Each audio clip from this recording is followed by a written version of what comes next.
Ei, boa noite a todos, a graça e a paz do Senhor Jesus, amém? É um prazer tê-los aqui nessa noite, para mais uma noite de louvor, de adoração, de estudo da Palavra de Deus. Quero agradecer a presença de todos aqueles que estão nos visitando aqui nessa noite, sintam-se abraçados e amados por essa igreja.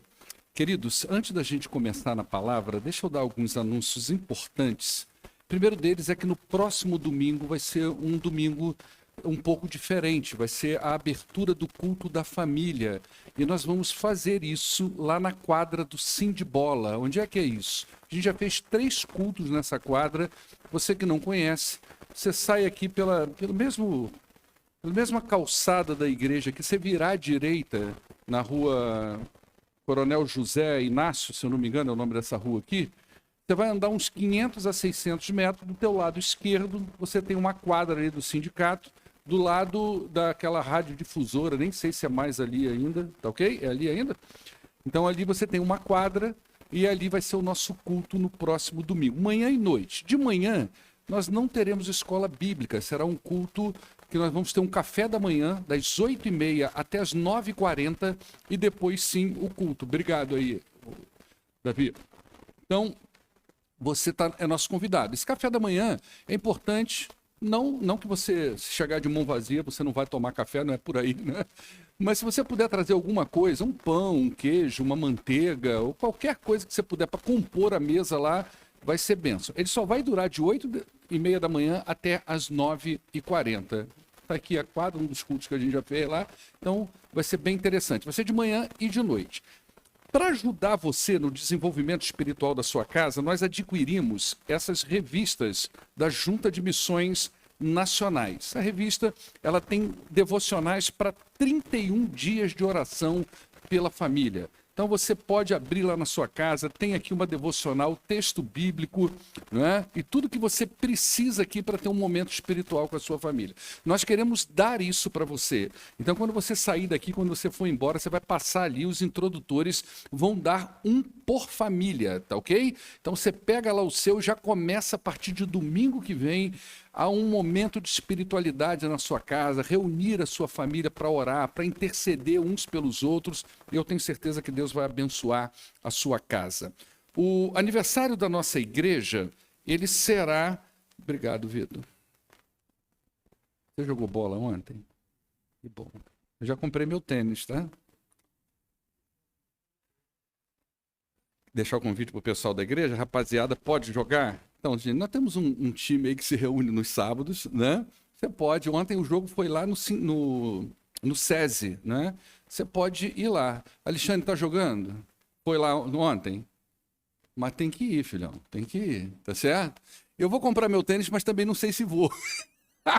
Porque sábado é um dia de estudo para mim. É muito difícil o sábado, mas eu vou tentar ir lá, né? Porque eu também gosto e preciso, tá? Então, os homens aí podem ir. Nos dias 28 e 29 é o aniversário da nossa igreja. Nós adquirimos Bíblias comemorativas, elas vão estar aqui no dia certinho para a gente. Nós vamos ter um workshop de música com o pastor Fabiano, como o Marcelo já falou aqui. Aqui da igreja já tem 30 pessoas cadastradas para esse workshop. Você pode entrar em contato com a secretaria da igreja, ver o que você precisa aí para participar. Vai ser com o pastor do Grupo Vineyard. Depois ele e a equipe dele, é bom deixar claro isso, a equipe de louvor que vai ficar responsável pela música no sábado à noite, domingo de manhã e domingo à noite, não é o Grupo Vineyard, tá, irmãos? O pastor Fabiano, ele é vocalista do Grupo Vineyard, mas o pessoal que está vindo com ele não é o grupo, não é isso, Wesley? É o pessoal da igreja dele, não é? Ele está trazendo... Oi? É a igreja que ele é pastor, né? Ele está trazendo 4 pessoal do Ministério de Louvor para estar aqui fazendo a música para a gente aí, adorando a Deus aí, tá bom? Abra sua Bíblia em Efésios capítulo 1. Estará conosco pregando no sábado o pastor Genivaldo, que foi pastor aqui durante 32 anos. E no sábado estará pregando manhã e noite o pastor Márcio Santos, secretário da Convenção Batista Mineira. Também já foi pastor aqui na região de Pouso Alegre. Estará aqui conosco também nesse dia. Efésios capítulo 1.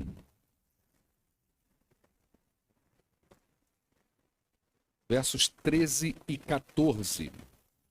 Quando vocês ouviram e creram na palavra da verdade, o evangelho que os salvou, vocês foram selados em Cristo com o Espírito Santo da promessa, que é a garantia da nossa herança até a redenção daqueles que pertencem a Deus para o louvor da sua glória. Vamos orar ao nosso Deus. Pai, muito obrigado, Deus, por esse momento tão especial que o Senhor nos permite estar aqui em comunhão com a tua igreja, reunidos como um povo só, para ler a tua palavra, para orar ao Senhor, para entoar louvores ao teu nome e para ouvir a tua palavra. Isso é um privilégio muito grande para nós. Nós poderíamos fazer isso dentro da casa da gente, mas o Senhor nos deu o privilégio de podermos nos reunir. E nós louvamos ao Senhor por isso. E eu peço a Deus que o mesmo Espírito que inspirou o apóstolo Paulo quando escreveu essa carta, o mesmo Espírito lance luz sobre essa palavra para o nosso entendimento, para o nosso crescimento, e tudo isso para a honra e glória do Senhor. Em nome do poderoso Jesus Cristo, aquele que vive e reina para todo sempre, é que nós oramos hoje e sempre. Amém. Queridos, há 3 domingos atrás, nós abrimos essa carta do apóstolo Paulo aos Efésios. E na abertura dessa carta, nós fizemos uma divisão prévia. E essa divisão ficou da seguinte forma: os versos 1 e 2, nós trabalhamos a introdução da carta no sentido de apresentar para os irmãos aquele que escreveu essa carta, o apóstolo Paulo. Então ela vem com essa autoridade apostólica. Falamos um pouquinho também do destinatário dessa carta, e Paulo chama eles de santos, fiéis e aqueles que estão em Cristo Jesus, mas que moram na cidade de Éfeso. Então, versos 1 e 2, nós trabalhamos essa introdução. E depois Paulo, dos versos 3 até o 14, ele faz uma doxologia. A gente explicou direitinho na semana passada o significado dessa palavra e o que significa isso. E aí nós dividimos a doxologia do apóstolo Paulo da seguinte forma: dos versos 3 a 6, o apóstolo Paulo louva a Deus pela formação da igreja em tempos eternos e em lugares desconhecidos para nós. Dos versos 7 a 12, o apóstolo Paulo louva a Deus pela obra que foi feita em Cristo Jesus para a remissão desse povo, dessa igreja que ele elegeu e escolheu em tempos eternos. Dos versos 13 a 14, que é o que nós vamos falar hoje, Paulo louva a Deus pela segurança dos crentes até a chegada desse dia. E dos versos 15 até o capítulo 2, verso 10, Paulo vai orar para que os efésios compreendam tudo isso que ele falou desde o verso 1 até o verso de número 14, ou seja, para que eles compreendam as riquezas de Deus reveladas em Cristo Jesus.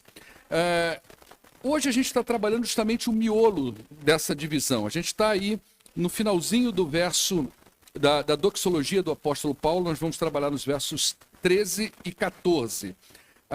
Como eu falei na semana passada, esses versos de 3 a 14 é composto por expressões de adoração e de louvores a Deus. São palavras de glórias que Paulo está dando por alguma coisa. Ele compreendeu o evangelho. E eu falei na semana passada que a todos nós é possível render graças a Deus dessa forma quando nós compreendemos a palavra de Deus, quando nós compreendemos o evangelho do Senhor Jesus Cristo. Então nós estamos trabalhando justamente isso. Então Paulo louva a Deus porque Deus criou a igreja em tempos eternos, em lugares desconhecidos, e revelou esse mistério ao mundo. A igreja é um dos grandes mistérios de Deus. Quando a gente olha para o Antigo Testamento, a despeito deles falarem em salvação do ponto de vista das nações, aquele povo, aquela gente ainda não tinha uma concepção clara de como Deus reuniria esse povo. E isso é revelado no Novo Testamento. E o apóstolo Paulo entende essa revelação, que Deus reuniria judeus e gentios, ou seja, era assim que o mundo era dividido na cabeça dos hebreus, judeus e outras gentes. Esse é o significado da palavra gentios. Então ele une esses dois mundos na igreja, em Jesus Cristo. Esse é um dos grandes mistérios revelados aqui nesse texto, e Paulo adora e louva a Deus por ter o conhecimento disso e por ter acesso a essa revelação.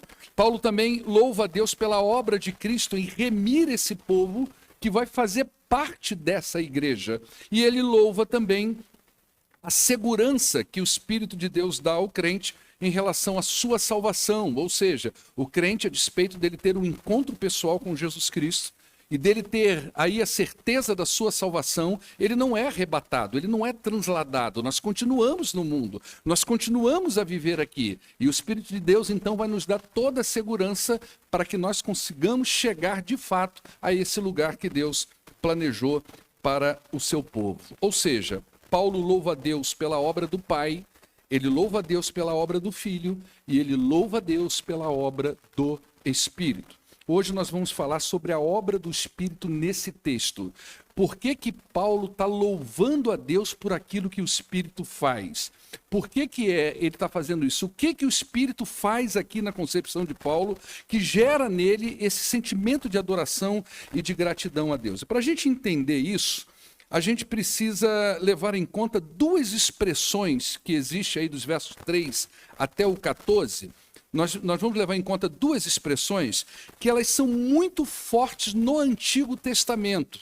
Lá no Antigo Testamento tem um peso para o povo hebreu, para a relação de Deus com o seu povo, e Paulo usa esses dois conceitos para aplicar agora à igreja de Jesus Cristo. A primeira delas é a palavra herança, e a segunda é a ideia de propriedade ou de possessão. São duas palavras que Paulo está costurando ela aí, e ela tem um peso muito grande no Antigo Testamento. Por exemplo, a palavra herança. Observa aí o verso 11 do capítulo 1 de Efésios. Eu vou ler para você na Nova Tradução Linguagem de hoje. O Davi coloca aí a NVI, pode deixar aí, não tem problema nenhum. Mas eu vou ler para você na Nova Tradução Linguagem de hoje, que vai te dar uma compreensão mais clara. Olha só. Todas as coisas são feitas de acordo com o plano e com a decisão de Deus, de acordo com a sua vontade e com aquilo que ele havia resolvido desde o princípio. Deus nos escolheu para sermos o seu povo por meio da nossa união com Cristo Jesus. O que o apóstolo Paulo está dizendo aqui? Existe um povo. E esse povo pertence a Deus. Ele é de Deus. Ele é herança de Deus. Esse provavelmente é o sentido da palavra herança aqui. Deus elegeu a igreja para ser o seu povo. Lá no Antigo Testamento, essa fala era dirigida ao povo de Israel. Deixa eu abrir um parênteses aqui, como eu tenho feito isso em outras mensagens. Eu não estou dizendo aqui que Israel e a igreja é a mesma coisa. Os hebreus são os hebreus, Israel é Israel e a igreja é a igreja. O que nós vamos ver aqui é como Paulo usa essa palavra e a força dela lá no Antigo Testamento. Olha o Salmo 33, verso 12, na nova linguagem, na Nova Tradução Linguagem de hoje. Feliz é a nação, você conhece esse texto? Feliz é a nação que tem o Senhor como Deus. Feliz o povo que ele escolheu para ser dele. Quando o salmista escreveu isso aqui, ele não tinha uma ideia de igreja na cabeça. Ele não estava pensando na igreja de Jesus. Ele não estava pensando numa igreja que o apóstolo Paulo ia fundar lá na frente, ou que ele ia plantar numa cidade, que Timóteo poderia ser o pastor ou Tito. Essa concepção de igreja que nós temos hoje. Ele estava pensando no povo hebreu. Feliz a nação que tem Deus como seu Senhor. Feliz o povo que Deus escolheu para ser dele. Quem é esse povo no Antigo Testamento que Deus escolheu para ser dele, senão o povo de Israel, o povo hebreu? Lá em Deuteronômio, capítulo 32, verso 9, agora na NVI, diz assim: pois o povo preferido do Senhor é este povo. Jacó é a herança que coube a ele. O que ele está dizendo aqui? A ideia de herança, a ideia daquilo que é do Senhor. E quem é esse povo? O povo descendente de Jacó. Então, o escritor de Deuteronômio, o que ele está na cabeça dele? O povo de Deus, aquele povo que ele tirou do Egito, que entendeu durante toda a sua caminhada que eles eram de Deus e que Deus era o Deus deles. E entenderam isso de tal forma que eles viam o mundo como sendo um povo, eles um povo exclusivo de Deus e Deus um Deus exclusivo para eles, tá? Então, Paulo parece estar querendo dizer para nós aqui o seguinte: todos aqueles que estão em Cristo, judeus e gentios, eles são herança do Senhor. É isso que ele vai louvando a Deus aí no verso de número 11 e vai fazer isso um pouquinho mais na frente. Essa é a ideia de herança. A ideia de propriedade, de posse, ela vai aparecer aí também no final do verso 14. O Davi vai colocar lá de Efésios, capítulo 1, que ele diz assim, que ele é a garantia da nossa herança até a redenção daqueles que pertencem a Deus. É a ideia de propriedade, é a ideia de posse. Lá em Êxodo, capítulo 19, versos 5 a 6, isso também era aplicado ao povo de Israel. Ele diz assim: agora, se vocês me obedecerem fielmente, guardarem a minha aliança, vocês serão o meu tesouro pessoal. O que ele está dizendo? Vocês serão propriedade minha. É algo valioso para mim. Vocês vão me pertencer. Como alguém que tem um tesouro e diz: esse aqui é meu tesouro, e eu dou valor a esse tesouro, e eu guardo esse tesouro. E ele vai dizer: vocês serão o meu tesouro pessoal dentre todas as nações. Olha a ideia de posse, de propriedade. Embora toda a terra seja minha, vocês serão para mim um reino de sacerdotes, uma nação santa. Essas são as palavras que você vai dizer aos israelitas. Então, imagina o povo de Israel ouvindo isso. Qual é a sensação no coração? Nós pertencemos ao Senhor. Nós somos do Senhor. Em Deuteronômio, capítulo 7, verso 6, o escritor diz assim: pois vocês são um povo santo para o Senhor, o seu Deus. O Senhor, o seu Deus, ele escolheu vocês dentre todos os povos da face da terra para ser o seu povo, o seu tesouro pessoal. É a ideia de possessão. Então a gente observa aqui que são palavras que Paulo está utilizando que falam de como Deus tinha Israel como sua herança e como a sua possessão. Povo de Israel. Só para você ter uma ideia de como funciona isso. Agora, quando a gente olha para o Novo Testamento, a gente vai ver esses mesmos conceitos sendo aplicados a essa igreja que Deus levantou em tempos eternos, em lugares desconhecidos para nós, como nós falamos lá no verso de número 3, e ele aplica a mesma ideia daquilo que pertence ao Senhor. Veja bem aí em Atos capítulo 20, verso 28, quando Paulo está dizendo, quem escreve é Lucas, né? Quando Paulo aqui está conversando com os presbíteros da igreja de Éfeso, a gente usou esse texto hoje de manhã. Olha só o que ele diz para aqueles homens: cuidem de vocês mesmos e de todo o rebanho sobre qual o Espírito Santo os colocou como bispos, para vocês pastorearem a igreja de quem? De Deus, que ele comprou com seu próprio sangue. Então a igreja, ela é de quem? Ela é de Deus, pertence a ele. Foi ele que idealizou a igreja, foi ele que levantou a igreja, foi ele que trouxe a igreja à existência.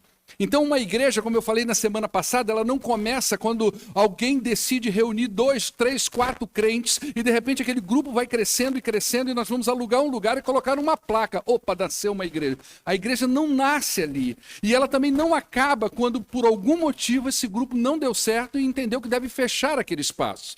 A igreja nasce no coração de Deus, em tempos eternos, em lugares celestiais, e ela nunca mais fecha sua porta. Nunca mais ela fecha sua porta.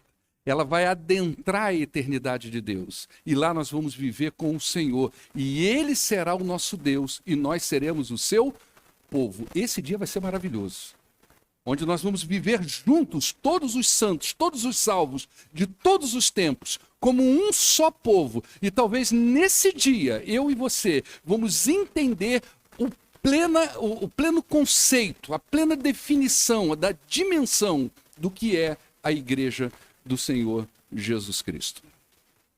Escrevendo a Tito, no capítulo 2, verso 14, Paulo diz: ele se entregou por nós a fim de nos remir de toda a maldade. Esse texto está sendo muito lido, para purificar para si mesmo um povo particularmente seu, dedicado à prática das boas obras. ênfase ao particularmente seu, ou seja, é dele.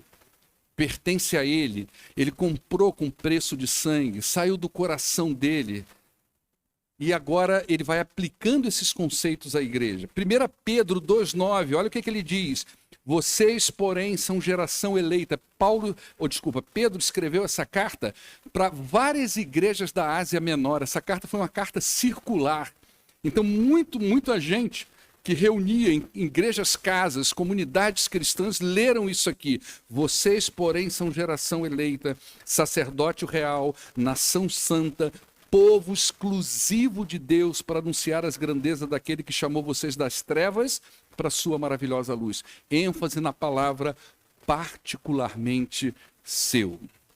Então, quando a gente une esses conceitos do Antigo e do Novo Testamento, parece que Paulo quer nos dizer que a igreja, ela é a herança do Senhor, ela pertence ao Senhor, ela é propriedade do Senhor. Foi Ele quem trouxe essa igreja à existência. Cristo morreu para remir o povo que constitui essa igreja. E Paulo então louva a Deus por isso, e louva a Deus porque esse mesmo Espírito, o Espírito de Deus, Ele mesmo é que vai conduzir esse povo até o dia da chamada final.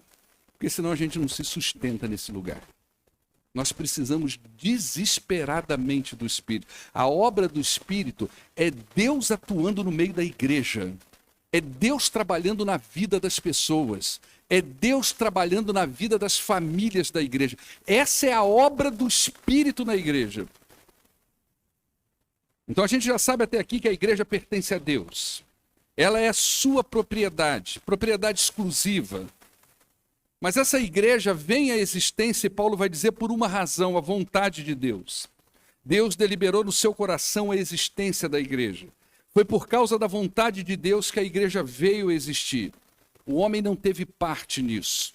Nós não participamos daquela reunião onde a existência da igreja foi deliberada, que está lá no verso 3 do capítulo 1, Davi vai colocar aí para a gente. A gente não participou dessa reunião quando Paulo diz aí, né? Bendito seja Deus e Pai de nosso Senhor Jesus Cristo, que nos abençoou com todas as bênçãos espirituais nas regiões celestiais. Verso 4, porque Deus nos escolheu nele antes da criação do mundo para sermos santos e irrepreensíveis na sua presença. Nós não estávamos aí nesse dia, antes da fundação do mundo, nas regiões celestiais. Nenhum homem participou disso, nenhum ser humano participou disso. Quando eu estava escrevendo essa mensagem, eu me lembrei daquele diálogo entre Deus e Jó, que Jó, depois de falar tantas coisas e questionar tantas coisas a Deus a respeito do que ele estava vivendo e falar tantas coisas, Deus vira para ele e diz assim: onde você estava quando eu lancei os alicerces da terra? Está lá em Jó 38:4. Aonde você estava?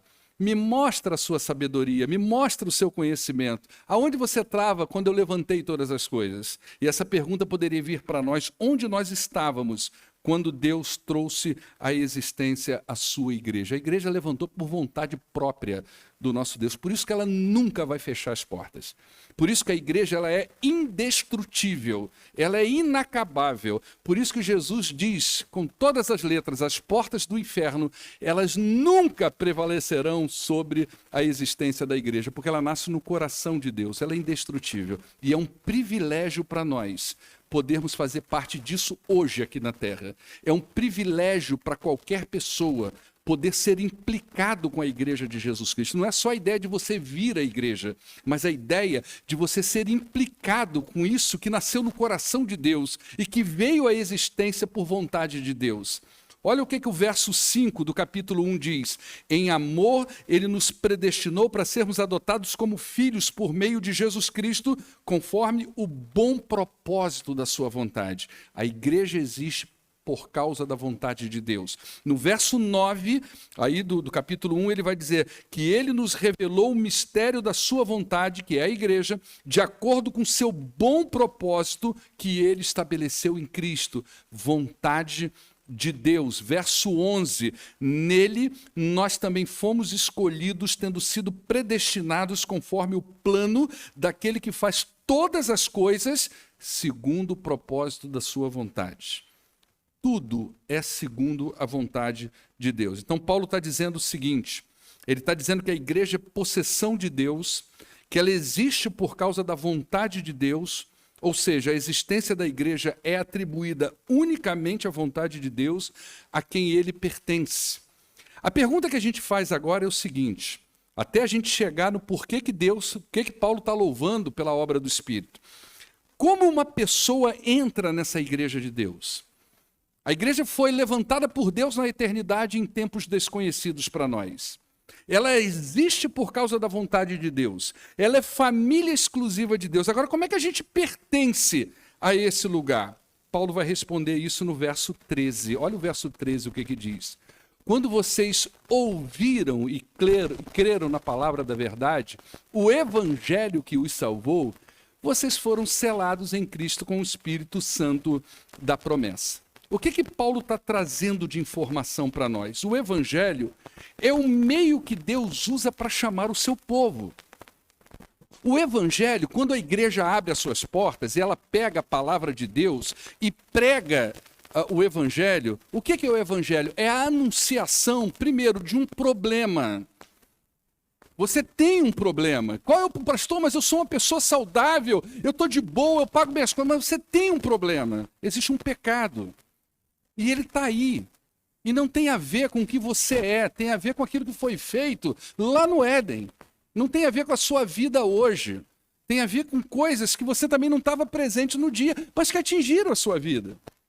Mas o evangelho apresenta esse problema, ele diz que todo homem é pecador, mas ele apresenta a solução. Ele diz, olha, mas eu tenho uma boa notícia para você. Deus, na sua infinita graça e misericórdia, com seu amor abundante, ele oferece uma solução para isso. Ele entregou-se a si mesmo na cruz do Calvário para que você ouça isso, para que você perceba isso, que ele te ama. E se você ouvir isso, pode ser que a sua vida mude. Então o evangelho é como se nós tivéssemos um megafone enorme no céu, anunciando para toda a humanidade, olha, existe um pecado, esse pecado vai levar vocês à condenação, a minha ira está sobre vocês, mas olha, eu tenho uma solução para esse problema. Isso é o evangelho. Ele é pregado desde que o mundo é mundo, esse evangelho vai sendo pregado. Você vai encontrar ele lá no Antigo Testamento. Você vai encontrar o amor de Deus, a graça de Deus, lá no Antigo Testamento. Então, o evangelho é para ser ouvido. Esse é o primeiro ponto. Como é que eu entro na igreja de Jesus? Ouvindo o evangelho. Entretanto, a família de Deus não é universalista. O que isso quer dizer? Não é todo mundo.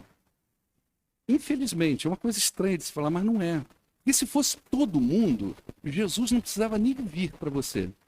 Para que Jesus veio ser para todo mundo? Pensa nessa lógica. Para que Jesus morreu na cruz? Para que nós tivemos todo aquele sofrimento se todo mundo pudesse fazer parte dessa família de Deus? Não é isso que prega o mundo hoje? Todo mundo faz parte, todo mundo é filho de Deus. Não é. Não é isso que a Bíblia ensina.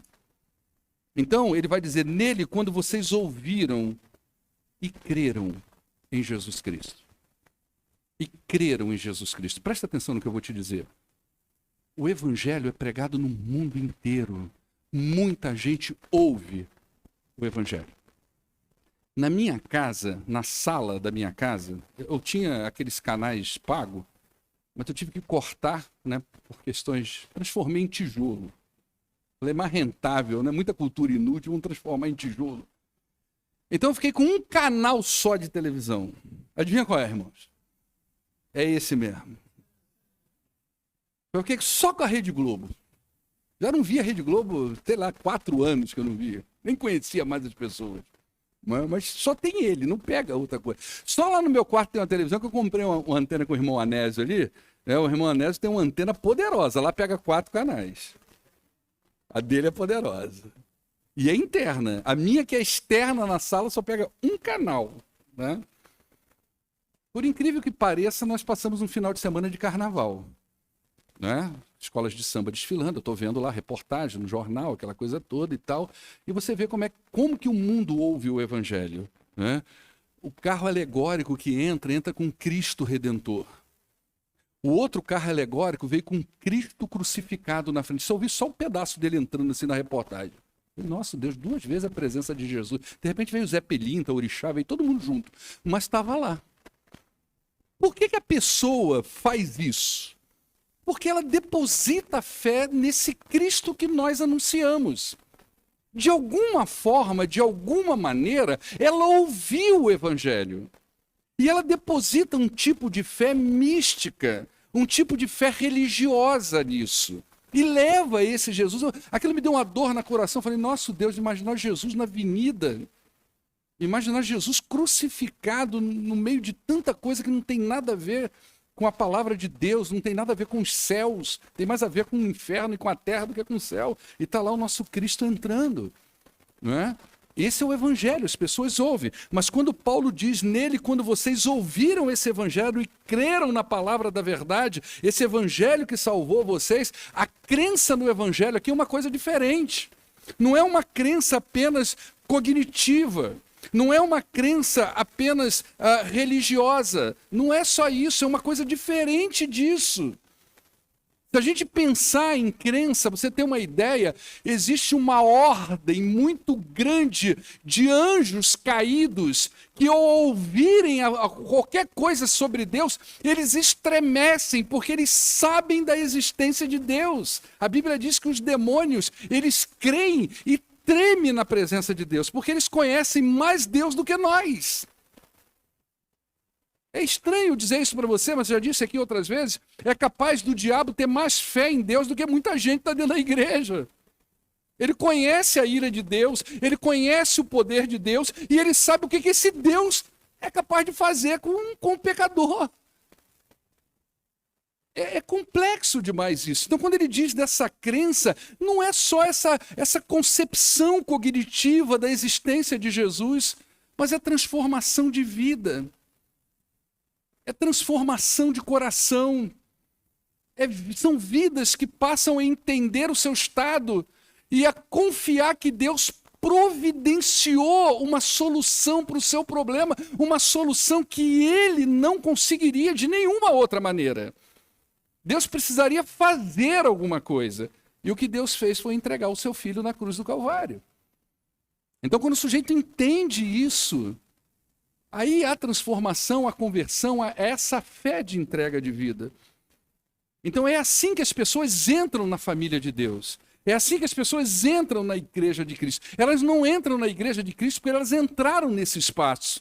Elas não entram na igreja de Cristo porque um dia elas foram batizadas apenas. Elas entram na igreja de Cristo quando elas converteram ao Senhor Jesus. Quando elas entenderam a fé cristã.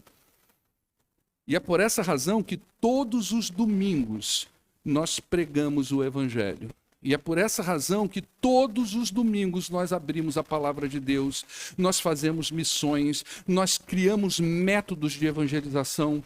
Então, quando a Camila vem aqui e anuncia as mensageiras, o que elas vão fazer lá naquele horto? Elas vão levar essa palavra para eles. Gente, você pode fazer parte da família de Deus, essa família que foi idealizada em tempos antigos, em lugares celestiais. Você pode fazer isso à medida que você ouve o Evangelho e crê no Senhor Jesus.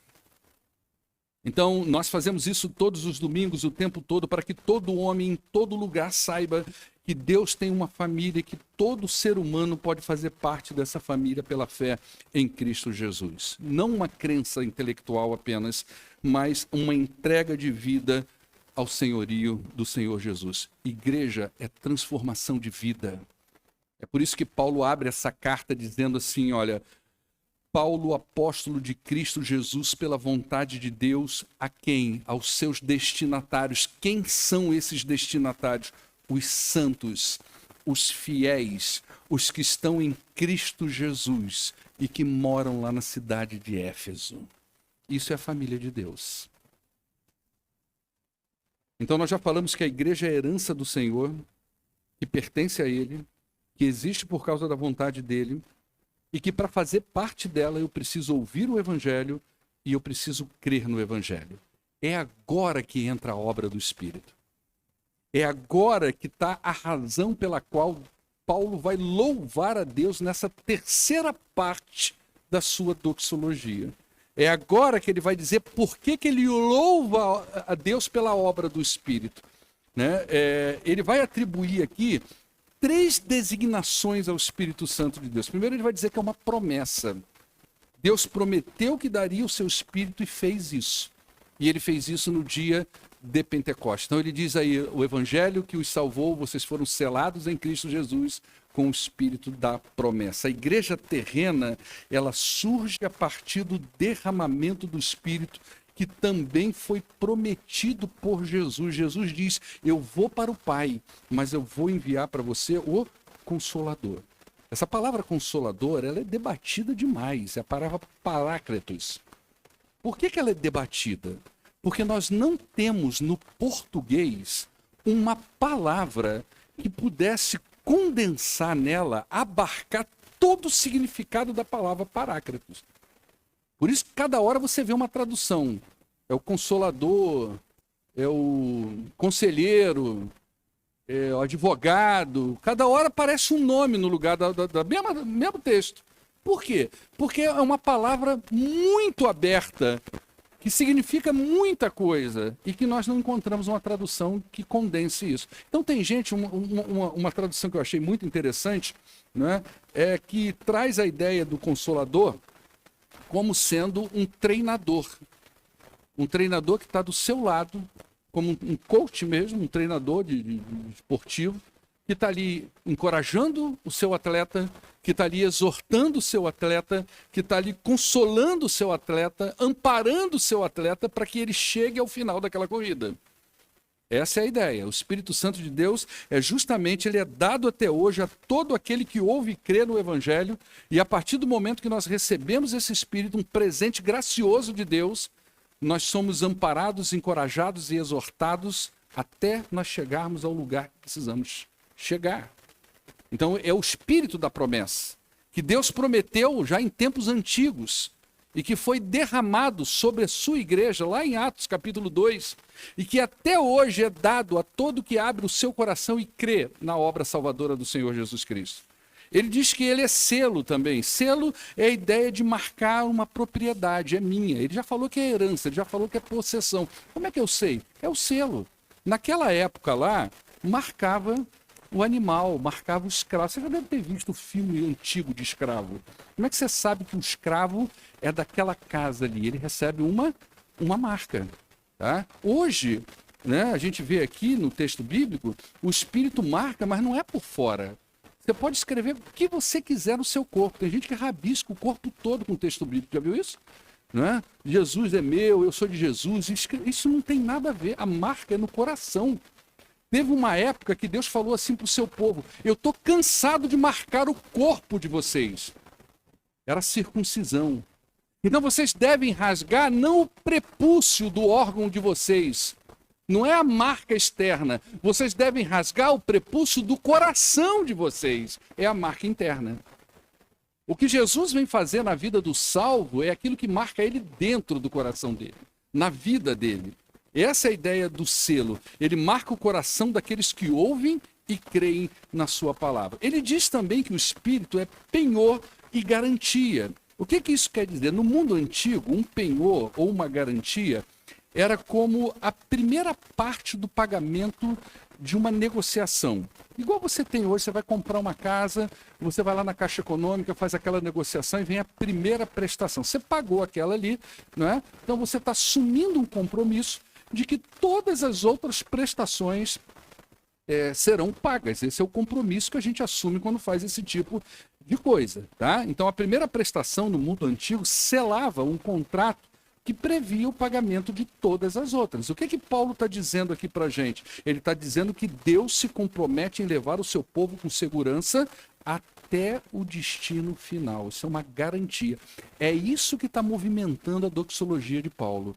Olha, Deus me salvou, eu entrei nessa família, legal, mas como é que eu me mantenho aqui dentro? O Espírito de Deus vai trabalhar com você.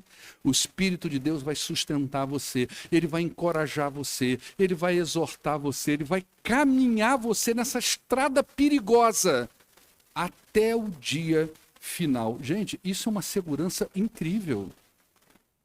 É isso que faz a gente, presta atenção, porque isso é terapêutico, o que eu vou falar agora para você. O dia que você pôr a cabeça no seu travesseiro e pensar assim, nossa, eu tenho um monte de conta para pagar. Nossa, eu tenho um problema para resolver. Nossa, eu tenho um diagnóstico que não foi legal para minha vida. Você pensa nisso. O maior problema seu, se você é um crente em Jesus Cristo, se você é um salvo, o maior de todos os seus problemas foram resolvidos na cruz do Calvário. Pode dormir em paz, que você está seguro até o dia final. Amém ou não, irmãos? Até o dia final. Gente, isso dá uma segurança, uma certeza no coração, e que a gente acorda pela manhã com todos os problemas e olha e louva a Deus por isso e agradece a Deus, porque nós estamos seguros em Cristo Jesus. Agora, a igreja existe pela vontade dele, pertence a ele, ela é a reunião, né, da família dele em Cristo Jesus, é conduzida com segurança até a ele, até a glória. Agora, presta atenção numa coisa, tá? A gente está caminhando para o final. A última coisa que eu quero nessa vida é dar a você uma falsa sensação de segurança. Uma falsa sensação de salvação. Essa palavra aqui é Deus se comprometendo com a sua igreja, com o seu povo, com aqueles que ouviram e creram no Evangelho. Isso aqui não tem a ver com ser membro de uma igreja. Não tem a ver com ser batizado, tem a ver com salvação, com transformação de vida. Não é porque um dia você ouviu o Evangelho e de repente você veio à igreja e adotou alguns princípios bacanas que é ensinado aqui na sua vida, que faz de você alguém da família de Deus. Existem evidências que acompanham isso. Pastor, quais são as evidências? Quinta-feira nós estamos ensinando isso. 1 João, nós estamos estudando a carta de 1 João, e lá fala das evidências da salvação. As 3 provas da salvação estão todas expostas na carta que João escreve, na sua primeira carta ali, que nós temos ali no pacote de 3 cartas. Então, isso não tem a ver com acreditar na existência de Deus, como eu falei, até o diabo acredita. Isso não tem a ver com ser batizado, isso não tem a ver com pertencer a uma igreja, isso não tem a ver com ser gente boa. Presta atenção nisso. Isso não tem a ver com ser gente boa. Ser gente boa é uma coisa, ser salvo é outra. Tem muita gente boa, como já diz aí, no inferno está cheio de gente boa, né? E vai ter gente que você considerava ruim no inferno. Igual o ladrão da cruz, vai ter gente que vai escandalizar. Como é que esse cara veio parar aqui? Entende isso? Não tem a ver com ser gente boa, tem a ver com conversão, com transformação de vida. É muito comum a gente ver, e eu já vi de tudo, pessoas que passaram anos na igreja, foram batizadas, ocuparam cargos e depois abandonaram a sua fé e vivem pior do que antes. Você já deve ter conhecido gente assim. Pastor, mas o cara estava lá dentro da igreja, ele era pastor. Já viu assim? Ele era líder de música, ele era professor de escola bíblica dominical. Isso não tem nada a ver. Pessoas podem entrar na igreja, elas são gente boa, elas convivem aqui, elas partilham da obra do Espírito aqui dentro, mas isso não diz da salvação dela. Salvação traz evidências, e essas evidências nós encontramos na palavra de Deus. Não é o tema aqui hoje, senão vou estender muito, tá? Então é com muita tristeza que eu vou te dizer uma coisa muito séria. Tem muita gente dentro das igrejas sem salvação. Muita gente que acostumaram a vir à igreja, que vivem sinceramente enganados, que não tem esse selo no coração ainda. Ela está ali, está acompanhando o rebanho, está andando com o rebanho, mas ainda não houve a transformação de vida. Então Paulo nos ensina que a igreja pertence a Deus, que ela veio a existir pela vontade de Deus e é composta pelos salvos por Deus e caminha em segurança até a eternidade, e ela caminha com a segurança do próprio Deus. E Paulo ainda vai responder para a gente no verso 14 qual é a finalidade disso tudo.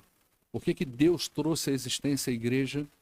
Por que Cristo, na sua obra, remiu um povo para pertencer a essa igreja? E por que o Espírito de Deus conduz esse povo até a glória? Paulo vai dizer aí no finalzinho do verso 14, para o louvor da sua glória. Ou seja, a igreja existe para a glória do nosso Deus. Entende isso na sua vida? Se você é um salvo em Cristo Jesus, você precisa entender isso e andar dessa forma. A sua vida, a sua família, ela existe para a glória de Deus. E você não pode viver como se você não pertencesse a esse lugar. Pelo contrário, você tem que interagir com o povo de Deus, viver com o povo de Deus, e a sua vida fora dessas quatro paredes, ela tem que trazer evidências de que você pertence a essa família, porque Deus é glorificado nisso. Quando as pessoas olham para a sua vida e elas desejam conhecer Deus, porque vê Deus atuando em você. E elas conseguem olhar para você e ver alguém que foi salvo, que foi transformado, que tem uma história de transformação de vida. Então, tudo é para o louvor da glória de Deus. Como é que a gente conclui isso? Como é que a gente fecha isso aqui? Em Deus, tudo começa e tudo termina. Tudo é para a glória dele. Tudo é para ele. O mundo glorifica a Deus quando ele entende o evangelho, quando ele entende o mistério da igreja, que muitas vezes é tão distorcido. As pessoas veem a igreja de uma forma tão esquisita. Se a gente conseguir ter uma compreensão da igreja, e é um pouco disso que eu estou querendo trazer para vocês aos domingos à noite, o que é a igreja de Jesus, o valor dessa igreja, o peso dessa igreja, a dimensão dela, o quilate que ela tem e o privilégio que nós temos em Cristo Jesus de poder pertencer a esse lugar. Graças a Deus que a igreja existe.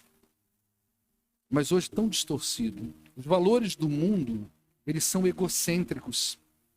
Eles são antropocêntricos, ou seja, o ser humano está sempre no centro. Quando uma pessoa chama a outra de egocêntrica, a gente leva muito para o lado pejorativo, né? Está me ofendendo.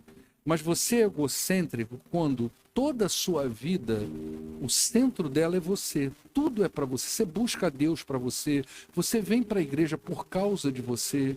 Você serve a Deus por causa de você. Toda a sua vida gira em torno de você. É o ego no centro. E o evangelho é completamente contrário disso. O evangelho é eu saindo do centro e dando glórias a Deus. O evangelho é Deus no centro. O evangelho é eu abrindo mão do meu conforto pessoal, da minha vida pessoal, para me sacrificar por alguém. É eu saindo do centro e colocando Deus no centro. Os valores do mundo são distorcidos. A igreja, ao contrário, esse povo santo e irrepreensível, como Paulo chama, pela qual Jesus morreu, ele reconhece que Deus é o autor e sustentador de todas as coisas. É assim que o crente vive. Ele sabe que se ele levanta de manhã para trabalhar é porque Deus o sustenta. Ele sabe que se ele senta numa mesa e consegue tomar uma boa decisão é porque Deus está trabalhando na vida dele. Ele sabe que se ele chegar lá no trabalho dele, seja de pequena ou grande complexidade, ele sabe que todas as decisões que está ocorrendo ali, que está sendo feita ali, né, as decisões que ele toma, o manejo que ele dá, tudo aquilo é para glorificar Deus, e Deus está por trás de tudo aquilo, porque se não fosse Deus, nada daquilo seria possível nem na vida dele. É por isso que eu disse aqui na semana passada e repito, você existe porque Jesus existe. A sua família existe porque Jesus existe. Você consegue amar o seu cônjuge, você consegue amar os seus filhos, porque ele amou você primeiro. É por isso que eu disse aqui na semana passada, a pessoa mais importante da sua vida, é estranho eu dizer isso, não são seus filhos, seus pais, o seu cônjuge. A pessoa mais importante da sua vida é Jesus Cristo. Ele é o prime da sua vida. E quando você entende que ele é a pessoa mais importante da sua vida, todas as coisas vos serão acrescentadas. Ele não vai deixar faltar nada para você. O amor, o carinho, as necessidades que você tem. Jesus não deixa a gente sem essas coisas, mas você precisa entender que o centro é ele. No cristianismo, nós reconhecemos que a nossa salvação depende de Deus e que Deus é quem nos sustenta até o final. Não existe nenhum crente nessa vida capaz de percorrer esse caminho sem a ajuda de Deus. nós somos pecadores e temos uma tendência muito grande a fazer aquilo que Deus não aprova, mesmo conhecendo a palavra dele. Veja pela sua vida, você é crente, você é um salvo em Jesus Cristo, às vezes você é salvo há tantos anos, né? Você tem convicção da sua salvação, tanta coisa esquisita passa na sua cabeça, tanta coisa estranha passa no seu coração, você às vezes é pego, surpreendido por um desejo, que você fala, nosso Deus, e eu estou pensando nisso, e eu estou desejando isso. É o pecado na vida da gente. Graças a Deus que o Espírito nos sustenta, nos exorta e nos encoraja até o dia final. Então, se você ainda não teve uma experiência com Cristo, ouça o Evangelho, creia no Evangelho e venha fazer parte da Igreja de Cristo na terra e na eternidade também. Amém? Que Deus abençoe a sua vida. Vamos adorar o nosso Deus.